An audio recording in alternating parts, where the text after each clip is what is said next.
बसला सांगते बसलो इतला वेळ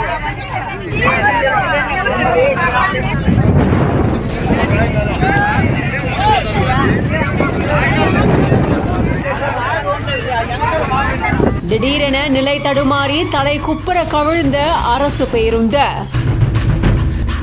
ஓடி வந்த விவசாயிகளால் காப்பாற்றப்பட்ட பல உயிர்கள், 3 பேர் படுகாயங்களுடன் மீட்பு.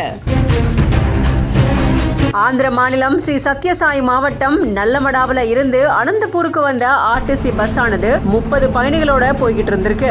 பஸ் அனந்தபுரம் கதிரி தேசிய நெடுஞ்சாலையில கும்மலகுண்டா அப்படிங்கிற இடத்துல வந்துகிட்டு இருக்கும் போது ஆர்டிசி பஸ் ஆனது கட்டுப்பாட்டை இழந்ததா சொல்லப்படுது. இதனால இந்த ஆர்டிசி பஸ் அப்படியே தலைக்குப்புற கவிழ்ந்திருக்கு. உடனே வயல்ல இருந்த விவசாயிகள் திரளா வந்து பயணிகளை ரொம்ப பத்திரமா ஜன்னல் வழியா பஸ்ல இருந்து கீழே இறக்கி இருக்காங்க. காயமடைஞ்சவங்களை பட்லப்பள்ளி மருத்துவமனைக்கு கூட்டிட்டு போய் சிகிச்சைக்காக அனுமதிச்சிருக்காங்க. இந்த விபத்துல பஸ் டிரைவர், நடத்துனர் மற்றும் ஒரு பெண் பயணி காயமடைஞ்சிருக்காங்க. இது பத்தி போலீசார் விசாரிச்சுட்டு வந்துட்டு இருக்கிறதா தகவல்கள் வெளியாகி இருக்கு. 30 பயணிகளை ஏத்திட்டு வந்த ஆர்டிசி பஸ் ஆனது திடீர்னு கவிழ்ந்து தலைக்குப்புற விழுந்ததுனால அந்த பகுதியில பெரும் பரபரப்பா காணப்பட்டிருந்தது. தூங்க முடியல, நாடகம் பார்க்க முடியாது, தூங்க முடியாது, நாடகம் பார்க்க முடியாது. எப்பெல்லாம் திறக்கா தெரிய மாட்டேங்க.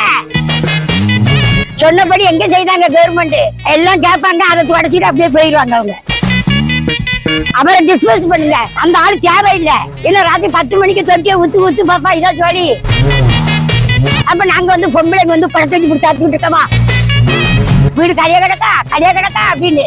இப்ப தண்ணி இல்லையா, அங்கே எதுக்கு போறோம் அப்படிங்கிற ஆயிப்போச்சு. இப்போ சரி தண்ணி திறந்துருக்காரு அப்படி மெசேஜ் பார்க்க முடியுமா சார், சொல்லுங்க பாப்பா. இந்தாப்பா, ஒரு சீரியல் பார்க்க முடியல, ஒன்னும் பார்க்க முடியல, தண்ணிய உங்க இஷ்டத்துக்கு விட்டா நாங்க எங்க இருந்து நாடகம் பாக்குறது அப்படின்னு இந்த பாட்டிமா பேசின இந்த பேச்சானது இப்போ இணையத்துல வைரல் ஆகியிருக்கு. பலரையும் சிரிக்க வச்சிருக்கு. நெல்லை மாநகராட்சி பகுதிக்கு உட்பட்ட 41ஆம் ஆண்டு பாரதி நகர், தியாகராஜன உள்ளிட்ட பகுதிகளில் கடந்த சில தினங்களாவே குடிநீர் விநியோகம் சரியா இல்ல அப்படின்னு சொல்லப்பட்டிருக்கு.